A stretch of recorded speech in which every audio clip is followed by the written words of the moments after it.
oza santé pe akoluka koyeba état de santé ya mokonzi ya mboka, oza censé ya kolandela oyo ezali Alexandre Bibaki depuis Luanda. Merci na yo. Donc c'est très heureux yako solola na bino. Bandeko ba congolais tozo beta les actualités politiques. Awa tozo beta li solo. Paul Kagame a déclaré ouvertement la guerre. Parce que après kaka kosala sortie médiatique na ye, eza na réunion moko ezala ki teni lobby na Kigali. Boko kamakambo eleki na réunion. Et nous allons parler sur un arbre puissant. Ya Kigali o eza détruit. Arbre wana eza ni nzete, nzete na obeta li solo pe ya nzete. On doit parler de cet arbre là. Toko beta li solo na moni Oliva da Punga. Oliva da Punga, un grand communicateur que je salue aussi en passant. Nekonanga Olivada. Donc on est ensemble, nous sommes. Dans le Bible congolais, tous beta li solo, hein, tous beta li solo. Nous allons parler na réunion moko uti ko sala na Kigali. Pourquoi cette réunion? Nous allons parler sur l'arbre na bete bino li solo ya arbre. Bokoyoka. Nini oye vandi na kati ya masolo ya nzete oyo na ngina lo. Donc to aimer vidéo, to commenter, to partager balien. To aimer vidéo, to commenter, to partager balien. Bande ko ba congolais na lobaka yango mais de foi. Peuple congolais. Et lelo, j'espère que beaucoup de gens vont repérer ça la raison. Tant on a robeta li solo ya arbre. Na lobaka yango mais de foi. Bande ko ba congolais bitumba o tozana yango na Rwanda, eza na des aspects. Bitumbo biso to na ngona Paul Kagame, eza na des aspects. Eza na aspect eza purement physique et puis eza na aspect eza purement spirituel. Bitumbo biso tozana ngona Rwanda, eza des aspects. Pourquoi je le dis ainsi? Bande ko ba congolais Bible lobaka, c'est par l'invisible que le monde physique existe. C'est l'avenir. C'est la spiritualité qui engendre ce qui est physique. Difficulté Zalaka, si vous êtes incapable d'être connecté avec ce qui est esprit, physiquement, on va comprendre ma quantité. Problème nabiso c'est purement spirituel. Et Paul Kagame Bozomona, c'est un agent du diable. Oh, bazo utilisé. Beaucoup de makambo, beaucoup de makambo, bandiko ba congolais. Mais a on a zoé bisabino la force de Kigali est quoi déjà. Donc Kigali est à dépouiller. Kagame est déjà dépouillé sur le plan spirituel. Sortie médiatique, il y a Paul Kagame, lobby. Et Zolaksake, tous les armes que le Rwanda a utilisées pour renverser Tshisekedi, le Rwanda a quoi? Pour les ana batunyo sotendo koiko bundisa la vie. Batunyo sotende babundisa kana vie. Ezana mutu mususu yoko yiko luka kobundisa. Kobandi ko luka ko attaquer ye, kobundana ye. C'est ce qui se passe actuellement avec Paul Kagame. Neko Kagame a co-cité. C'est que les gens oublient. Sortie médiatique, il y a Paul Kagame, lobby.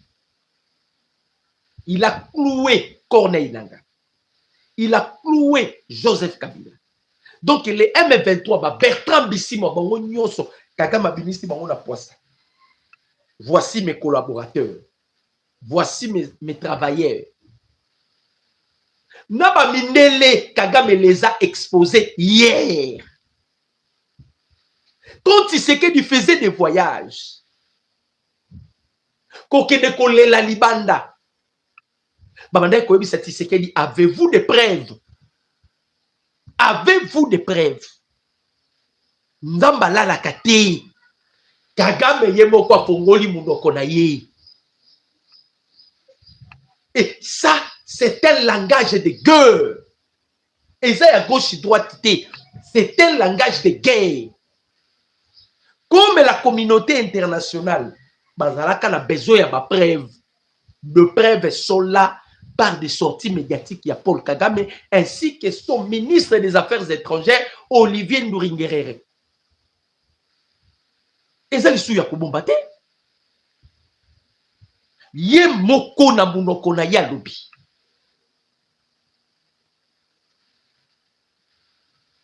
Le président Tshisekedi actuellement, na Sabino, na Minitoyo, chef de l'État dans la Serbie, président Tshisekedi, dans la Serbie. Le président de la République démocratique du Congo, Félix Antoine Tshisekedi Tshilombo, est arrivé à Belgrade, en Serbie, à Komaki Lobby, la Serbie, à l'invitation de son homologue serbe, Aleksandar Vučić, pour une visite d'État de 3 jours. Alors ça, 3 jours en Serbie. Le président de la République est accompagné de la distinguée première dame, Denise Nyakero Tshisekedi. À son arrivée, le couple présidentiel a été accueilli par M. Ivica Dačić, vice-premier ministre et ministre serbe de l'Intérieur, ainsi qu'une délégation des officiers congolais. Cette visite s'inscrit dans le prolongement de la rencontre que le président Tshisekedi avait eu avec le président Aleksandar Vučić lors de la 79e session de l'Assemblée générale de l'ONU à New York, au cours de laquelle les deux hautes personnalités avaient réaffirmé leur engagement à approfondir des relations d'amitié et de coopération qui lient leurs pays sur des questions d'intérêt commun présidentiel. Dans Mukonzamboka Kenaki na 79e session générale ya ONU, nde azwa ki contact na président ya Serbie. Boyeba ke Serbie baza pe makasi na ba domaine ya ba manduki. Ndenge Mukonzamboka lobaki budget na biso tozozwa 30% tozotsa yango na armée. Cette fois-ci Congo azozwa sikoyo makambo na maboko. Et soki Kagame akomaki tina niveau ya koloba biloko wana, parce que pression eleki makasi sur le plan diplomatique. Yango Kagame akoki te afongoli munoko alobi. Pression eleki kaka pa Kagame te. Donc banzungo nyoso Kagame bandai kokota. Bisika nyoso Paul Kagame bandai ki penda ko azosala bo. Et ça, même tactique que le président Tshisekedi a utilisé pour bloquer Kagame. Pour nous bloquer.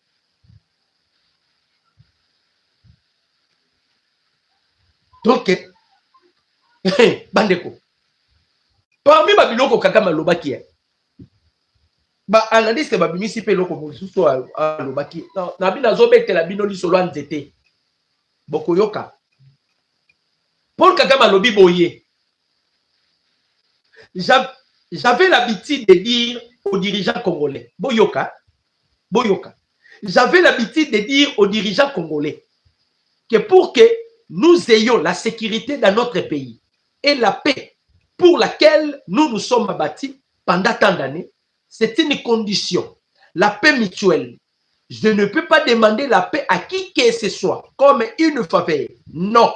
Pour que nous ayons la paix, je vous supplie, vous devez me faire une faveur, me donner ma paix.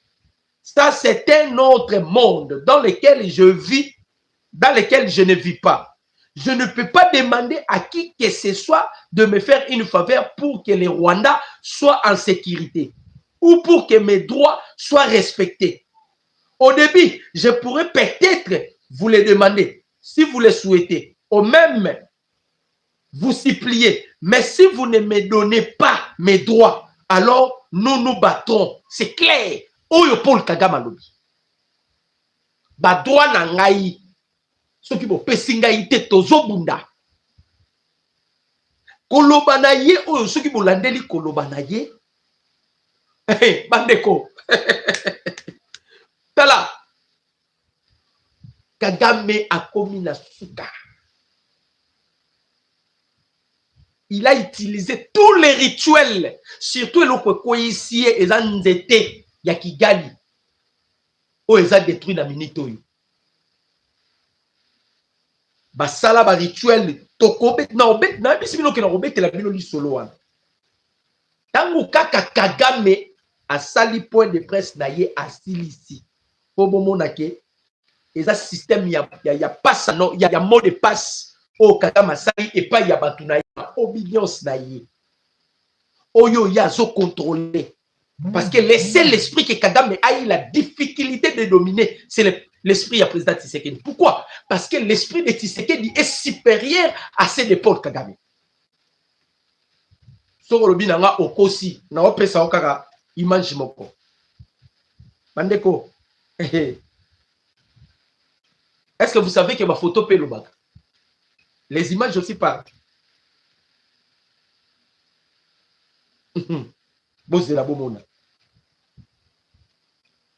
Par là, vous allez directement comprendre que même Kagame, na kati ya kindoki na ye, a comprenez déjà que non, esprit oyo ye, eza likolo esprit na ngai.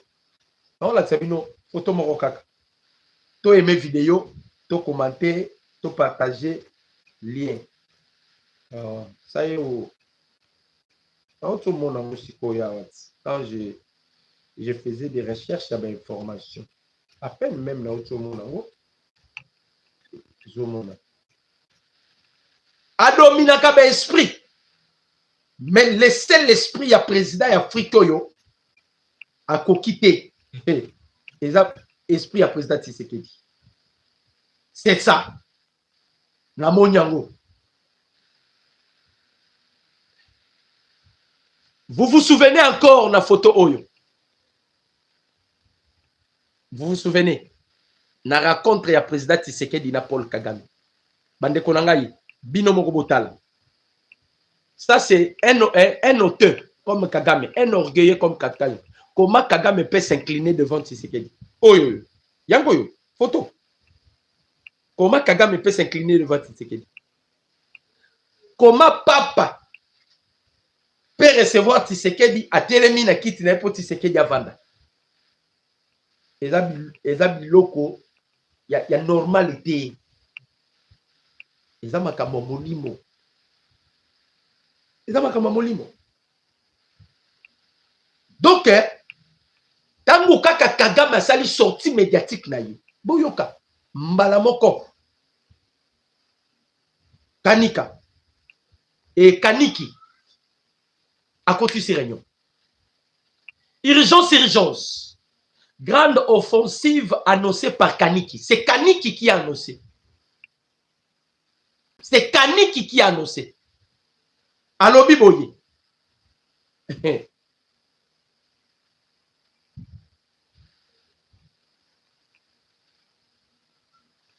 Après kaka sortie médiatique, il y a Kagame. Et par là, bandeko ba Congolais, vous allez directement comprendre que ezala ba makambo mususu, ezala ba makambo mususu eyaka pe pona kolamusa makambo moko songolo. Eloko wana falaki eya. Eloko wana falaki eya. Après avoir koluka ko sala nyonso ya koluka ko bebisa koluka ko ternir image ya mokonzi ya mboka. À la fin de compte aye ko sambwa. Hey. Awa to okende sikoyo osanti ke mutasambwe. Makanika kotisi asali réunion pour siko bazo planifier te. Ils veulent planifier. Nini ezoleka.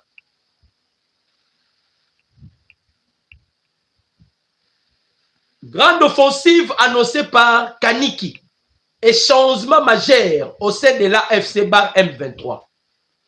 À lire jusqu'à la fin car c'est une importante et urgence Boyoka.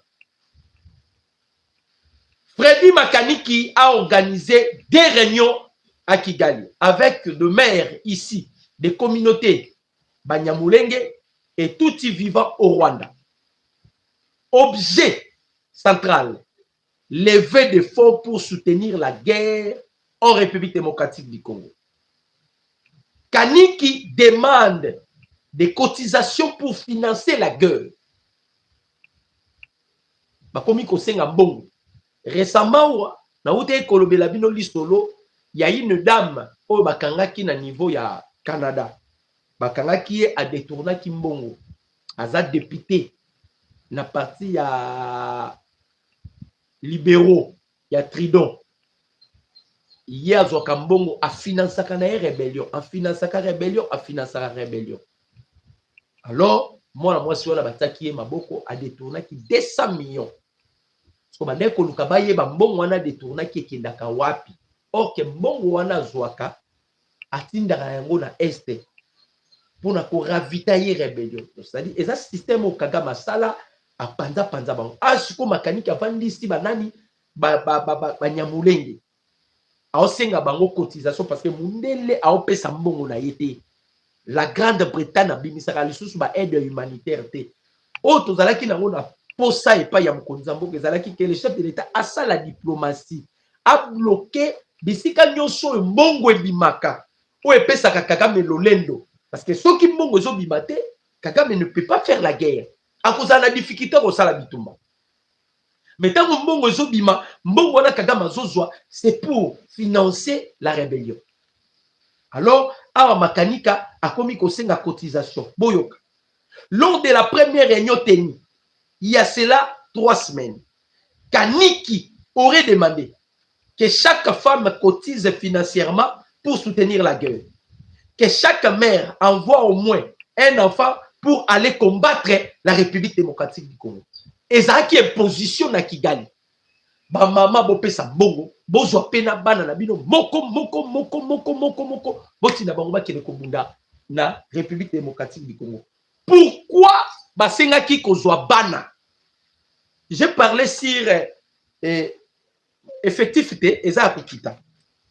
Ndenge toza boye Congo tozo bunda na 5 pays nazo tangango. Ndenge za boye to bunda na Somalie. Tozo bunda na Éthiopie. Tozo bunda na Somalie, Éthiopie. Tozo bunda na Rwanda. Tozo bunda na Uganda. Tozo bunda na Kenya. Tozalaki pe kobunda na Soudan du Sud. 2, 4, 6. Sans compter ba mercenaires polonais. Il y a Irlande du Nord. Ba mercenaires français. Donc il y avait tala bamboka ebele oza sima ya Rwanda. Soko moni muto azoloba ki Congo toza makasi te. C'était maudit. Natangeli bino ba pays. Tozo kita natangeli bino ba mercenaires français. Ba mercenaires polonais. Ba mercenaires ya Irlande du Nord. Tozui Kenya. Tozui Uganda. Tozui Éthiopie. Tozui Somalie. Tozui Soudan du Sud. Tozui na Rwanda yemoko. Combien de pays? Sans compter infiltration au sein de notre armée. Sans compter les généraux corrompus au sein de notre armée. Bandeko ba Congolais. Vous ne voyez pas que ces pays est extrêmement puissant. Sinon, ces pays devaient déjà être balkanisés. On a solo. Donc, si Tozo résistait boyé, je ne vois pas seulement la puissance de notre pays. Je vois maintenant l'amour que Dieu a pour ces pays ici. Nzambalingi Congo. Bandeko, tous les plans au Bateliboso ya Congo, ils ont anéanti nul et sans effet. Dieu aime ces pays. Ce qu'on a en azolo banabino, Soudan du Sud. il a décidé de ne plus envoyer ma troupe naïe. Oh, nazo bisabino makamba solo. Soudan lobi akotinda lisusu batu naïe te. Akotinda lisusu armée naïe te. Pona nini? Armée naïe lingai kokota côté ya mboka nini? J'avais écrit ce pays. Aïe aïe aïe aïe pays yango mboka na biso kaka likolo e bungi. Armée naïe kende kokota kuna ekoya kaka. Troupe wana ekotaki bawazalendo babomi bango nyonso oyo utaki Soudan mpona koya pour renforcer bawazalendo babomi bango nyonso babomi bango tout aye kotinda troupe mosusu babomi bango aye kotinda troupe mosusu Salva Kiir alobi nakotinda lisusu bato nanga te yango makanika akotisi réunion alobi na famille moko po bazwa bana na bango ya mibali batinda bango na armée esuki wana te balobi boye parce que bote koyoka ba mama bazolela bana bango bakebi tumba bana bango bazongaka te balobi un analyste azosala analyse alobi cette stratégie de cotisation vise à fermer les systèmes même une contribution de 2000 francs, crée un sentiment d'obligation. Une fois que tu donnes ton argent, tu te sens engagé psychologiquement et politiquement. Kani qui annonce Kabila à la tête du mouvement. Kani qui annonce Moutaza à la tête de ce mouvement, Kabila. Donc, Franck Diongo, José Makila, Pierrot Louka, Bibi Kapinga, opté déjà que Congo est à la balkanisée. Parce que Kaniki n'a réunion à Lobiango. Kolo Masolo, c'est Joseph Kabila. Et tous ceux-là qui soutiennent Joseph Kabila, tous ceux-là qui contribuent à Joseph Kabila, même à Mbongo, ils ont opté que le Congo soit balkanisé pour avoir un intérêt personnel là-bas. On a pas dit ça sur Tshisekedi. Mais bakomi ko bundisa peuple congolais, bakomi ko bundisa héritage oyo arriéré na biso, nos aïeux batike la biso. Parce que makani kazakle le mouvement bazo sala mutaza cerveau monter eza Kabila. Na uti koyebisa bino Kabila zo vanda na muumba na tongwa on m'a encore dit batena ki réunion lobi na butu quand na pesa ke mission na butu wana zui orbo azongi akei aboyi kolala kuna. Voyez que batona bazolanda biso. Ça c'est quelqu'un moto a opesa nga ba information. Yenda uti koyebisanga na tongo ake ba IM23 bazo tenir meeting na Irangi. Lelo na tongo ba tenir meeting na Irangi. On doit en parler. Tokoma na tongo to beta makambo ya este. Tokoma wana. Bazo te ba sa meeting na Irangi. Ba debordaki. Toko beta wana. Alors, Makanika qui affirme dans la réunion, Moutaza, cerveau monter Eza Kabila. Et la deuxième réunion tenue, il y a une semaine, il a révélé un discours totalement différent et encore plus inquiétant. Kani qui affirme que l'AFC M23 prépare une très grande offensive. Objectif, prendre Maniema, Boyoka, Oyoza réunion. Bazo préparer offensive via Makas. Objectif, il y a offensive, on a préparé. Bazo Maniema, Bazo Ouvira, Bazo Kisangani, Bazo Tanganyika, ainsi que tous les nord et les sud Kivu. Par là, na ba mission Oyo na utaki kolekisa na loba elokolo. Mission ya Joseph Kabila. Pendant qu'il était sentinelle en République démocratique du Congo, et Kagame qui dirigeait ce pays. Pesa qui Kabila mission. Il y a d'autres missions que Kabila a réussi et d'autres n'a pas réussi. Parmi Babylon qu'on a réussi ça qui. Les Alaki n'ont koboma ba généraux na biso. Koboma ba boutiste nyonso baboma bango. Ba ex pas nyonso. Mwandambu nde bakima bakenda ko se retrouver na Tchad. Mais oyo wana ba komitika aboma bango nyonso a complicité avec certains musiciens congolais. On a olo banabino, c'est vrai. À complicité avec certains musiciens congolais. Ils ont utilisé même bateau ya théâtre pour la koboma bateau. Et en retour, vous avez vu, comment il koboma pe bateau ya théâtre na ba poisson, bangomo. On a zoé bisabino, c'est vrai. Alors, deuxième émission, il y a Joseph Kabila. Malobi, le quoi tu as besoin de soit est. Surtout que nango boye kostimbati. Kabila loko sengeli osala Longola 11 provinces et 26 provinces. C'était ça leur calcul. Longola 11 et 26 provinces. Na 26 provinces wana. Rwanda a droit ya kozwa 6 provinces. Nazo tangela bino. Première, Nord Kivu. Deuxième, Sud Kivu. Troisième, Ituri. Quatrième, Chopo.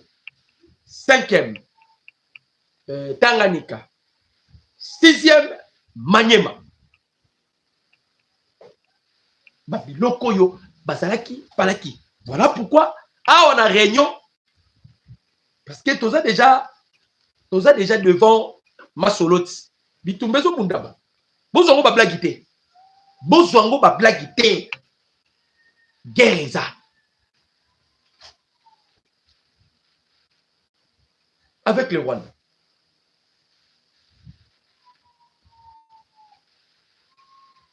Alors, pratique pour bazo préparer mécanique à lobby, bazo lancer offensive pour bazo Maniema, bazo Uvira, bazo Kisangani, Kisangani yangwa Chopo, province ya Chopo, bazo Tanganyika, Nord Kivu na Sud Kivu. Donc, la raison pour laquelle vous avez vu Kabila utiliser Néhémie Moulani na Marshele Shishambo a utilisé bango côté ya Uvira, bakene koluka ba bembe parce que Uvira est un verrou. Kagama Sali Nyonso, je félicite bande konyoso bana Uvira, je vous félicite. Uvira na fizi. Kagame Asali Nyonso ba contourner ba kena ba haut plateau ya Mineme ya nini ba kita. Eza verrou kuna pas d'entrée, pas de sortie. Au côté. Voilà pourquoi Kabila va prendre maintenant Néhémie. Akendaki na 100 millions de dollars baboui. Aye comme 150 millions baboui. Objectif est ça Pongo et la kaka nzela. Donc pour vous dire, les Rwandais ne sont pas forts en guerre. Ce qui est fort et pas le Rwanda, c'est la corruption. Voilà pourquoi Kabila a amassé de l'argent parce qu'il y a qui Congolais sont corruptibles à Koya d'un moment à l'autre et il va corrompre tous les Congolais. Nenga corrompre et puis les petits Konani et nani Biro Louaka. Azui pe papa ya ingénieur azanga mayelo yo na Frank Diongo. Azui na papa yo José Makila à cause ya beaucoup. Alors Makani quand même déclaré au maire que leurs enfants doivent être prêts car les opérations vont commencer. Une fois le territoire pris, changements radicaux dans le mouvement, Kanika a dévoilé les plans politiques après cette conquête militaire. Selon lui, proclamation des nouveaux pays indépendants. Oyo baliba sala sikoyo. Na réunion à Bombité. Donc Paul Kagame a lokola l'esprit à précurseur aïe en avance derrière lui Atiki Makani Kabini.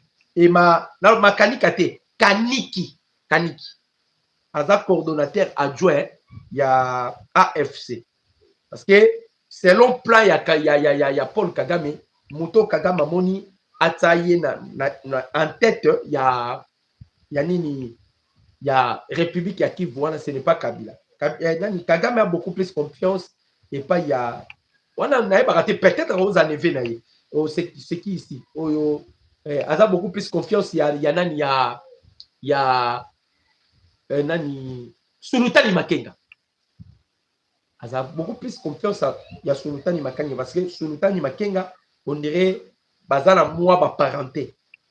Quand il y a Kabila, il y a bandeko tu accusé déjà Kabila que mutaluki makambo nyo soza Kabila. Donc selon Kagame, Kabila fallait pas tika pouvoir. Donc Kabila tika pouvoir. Oh Kabila, il a subi la pression de la même manière que Yemo Kagame a commis subir pression et il est allé plus loin ya ko fongola munoko. Donc, pour salir d'abord Bato Bazalaki Simanaye, Union européenne, il a encore exposé Nanga, les lois, les alliés à Kobombate, Bisoto Lobarape, Toyebaki. Donc, on continue pour le baquet. Nanga travaille pour Kabila. Nanga travaille pour Paul Kagame. Les gens, maintenant qu'on jongo aventure. Mais aujourd'hui, Kabila est nan Yemoko Kagame. À sali pour les presse naïe, ma sortie médiatique, mais vous savez, Yomarama Lobby.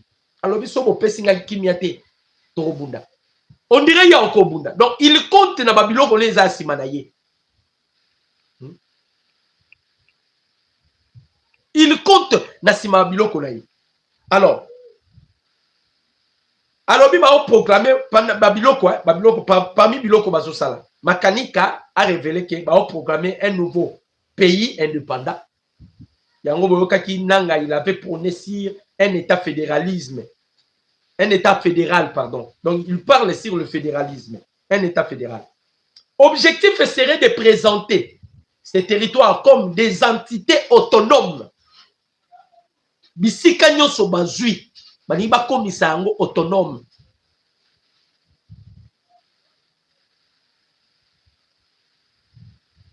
Et puis à Lobi Boye, Kabila prendra officiellement la tête de toutes ces zones. Makanika, Réunion et Salami Lobi. Kabila Ozwasiko, tête, il y a ma zone où on a. Il deviendra le chef suprême. Tandis que Nanga sera mis de côté. Voilà la réunion dans Bango Basali. Retour de Kunda Batouare comme chef d'état-major général. Basali déjà, donc va planifier réunion. Nanga na kutu mupanzi. Yango moni lobika na butu déjà va changer ma camouflage déjà na M23. Donc Kunda Batouare Zoya, c'est lui qui sera comme le chef d'état-major. Kunda remplacera Sultani Makenga. Ah, balobi ke na réunion. Paul Kagame lobi, mission pesaki Makenga lokola kokite, il devient incapable. Donc, faut que ça y mupanzi. Incapable de fédérer toutes les factions. Selon Kanik, Joseph Kabila préparerait un vaste plan. Acheter plusieurs politiciens, y compris dans les cas des alliances Moïse Katumbi. On a déjà vu Franck Diongo. Pour venir inévitable. Acheter plusieurs policiers pour venir inévitable et incontournable sur les scènes politiques. Kaniki affirme même que Kabila serait prêt à dépenser la moitié de sa fortune pour atteindre ses objectifs. Kabila Lobé Loko a plusieurs fois. Kabila Lobé Loko a plusieurs fois. Il va dépasser tout. Mais pour que Kaka azonga la pouvoir. N'abete la bino li solo ya arbre wana.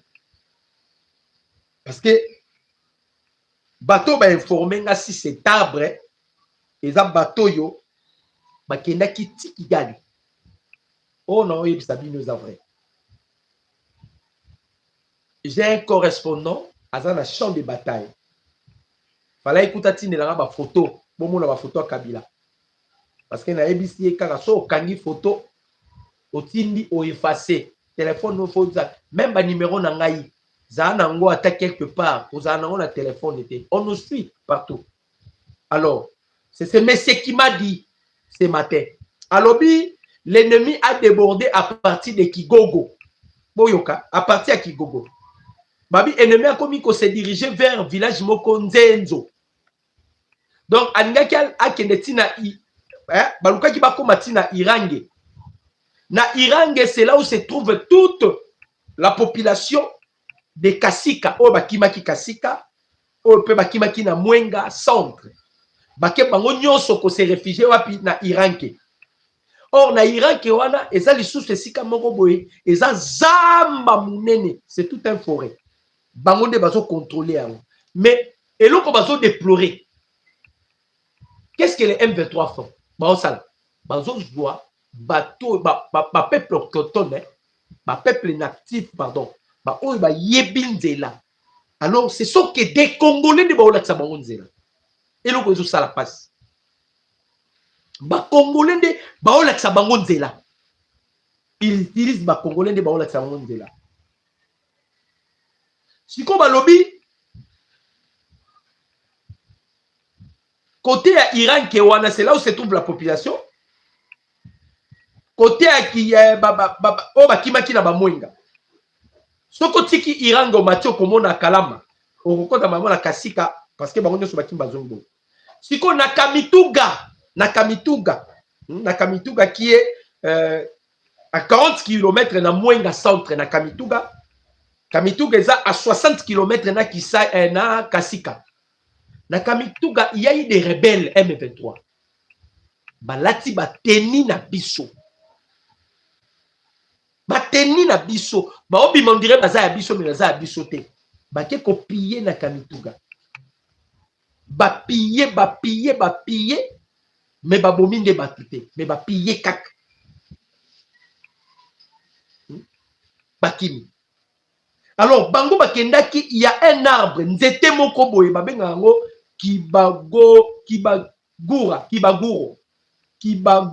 ou kibanguro na habité na kibaguro yango wana kibaguro.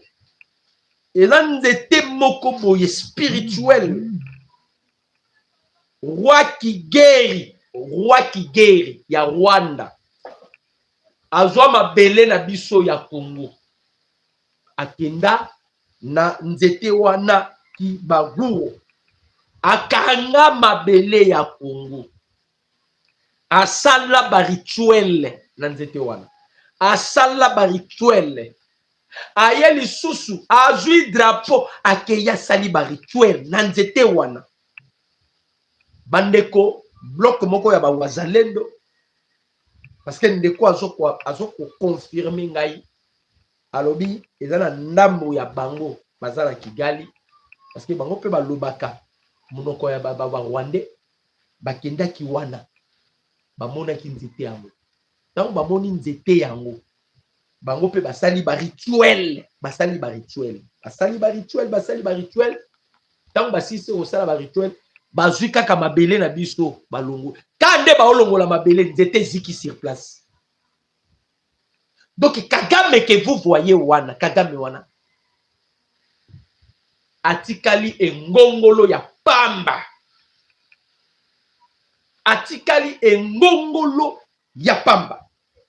na bi muto azolo belanga na audio natala non audio ngo soke ezali parce que ngamone na oye bisa effacer soke ezali na otela binota 1 minute oyoka bino moko audio 1 minute kaka pas plus to bunana Kagame na nzoto na molimo eza blague te na otsa audio 1 minute si ça ezali yango ezali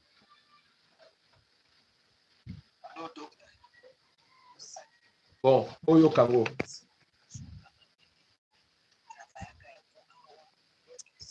aïe aïe aïe aïe ils ont assez hein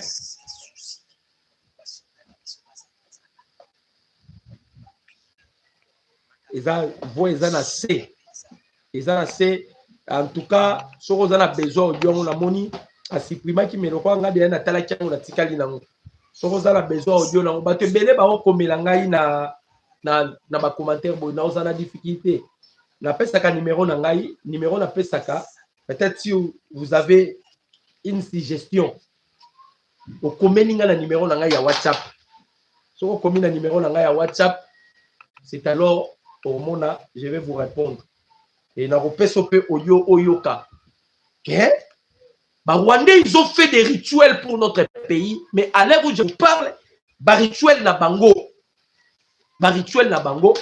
eza ya kobeba ba rituel na bango basala ki pona boka la biso eza kobeba yango moni ils ont passé directement la 3e phase non bazo sala guerre Matata Pogno na délégation Kabila zo tambola na bango Matata Pogno azali mais Matata Pogno balo batiki na Changungu bobi Changungu non mboka bakamere na Changungu Matata Pogno atikali na Changungu évêque oyo bazo utiliser yazo tambola pour la koluka ko kondimisa bembe kondimisa bandeko mosusu po évêque wana za mushi évêque wana kombo na eza Maroni un évêque catholique qui collabore avec l'ennemi yende bazo tambola na ye mutaza na mbongo eza Néhémie. Qu'est-ce que Kabila fait? Kabila zo lukazwa passoire, donc ils ne sont pas forts. Ils ne sont pas forts. Et il ne sera jamais fort. Kabila Zoluka passoire. Passoire au Kabila Zoluka, c'est à corrompre. À corrompre. Parce que, difficulté ça déjà. Sur le plan spirituel, ils ne sont plus. Bazali sous-souté. Bazali sous-souté. Bazali sous-souté. L'air est grave. La seule solution reste, c'est la guerre. La guerre totale. Soit nous devons même signer un pacte. Voilà ma analyste Bazosal. Le gouvernement congolais doit se séparer. Doit se préparer à conséquence. Des informations concordantes indiquent que le Rwanda et l'Ouganda seraient prêts à lancer une vaste offensive visant des zones stratégiques telles que Uvira, Kisangani et Kalemi.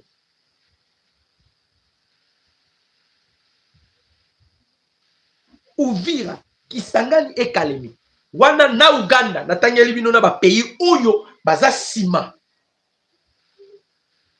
Objectif, instaurer des États autonomes et accélérer la balkanisation de la République démocratique du Congo. Balobi, avec la complicité silencieuse d'une partie de la communauté internationale, une simple analyse pose question. Pourquoi, malgré les rapports accablants de l'ONU et la résolution 2773 exige les retraits de militaires rwandais, rien n'a été appliqué jusqu'à ce jour. Pourquoi le Rwanda est-il toujours pas sanctionné? La réponse est évidente. Aujourd'hui, Paul Kagame déclare ouvertement que la prise de Goma et de Bukavu les concerne directement et qu'il prendra les décisions nécessaires. Alors que, quelle preuve, hein, Bandeko? Kagame a bombité. Alors, bina Goma na Bukavu na maboko nanga. C'est moi qui décide. Tokenda tobimisa résolution 2773. Bamindele boromona. Je regrette. Bandeko nalobaka kakawa, peut-être nazo loba. Batobele bakoyi kozwa, bakozonga la légèreté. Un jour je fais l'émission.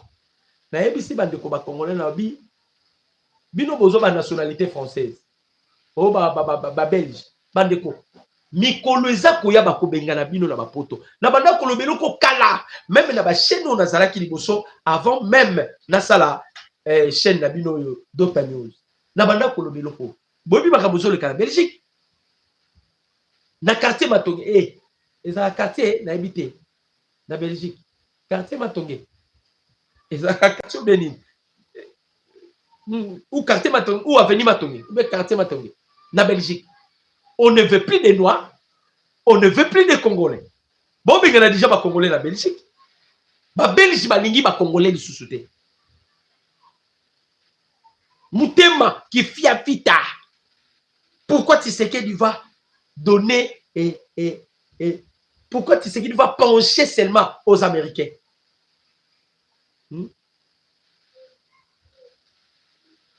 Vous, de Belge, qu'est-ce que vous avez fait? Oyo Marci prévoit Yawa. Ngadia patron de la diplomatie belge. Un ami intime à Paul Kagame. Vous pensez que la résolution prise Negezaboy, Nations Unies existera dans l'autre. Bako Sarabiso. La Nations Unies existe par des pays faibles. 15 membres permanents, Lukuta. Basali analyse. Kagame, il l'a dit ouvertement. Goma na Bukavu, yé.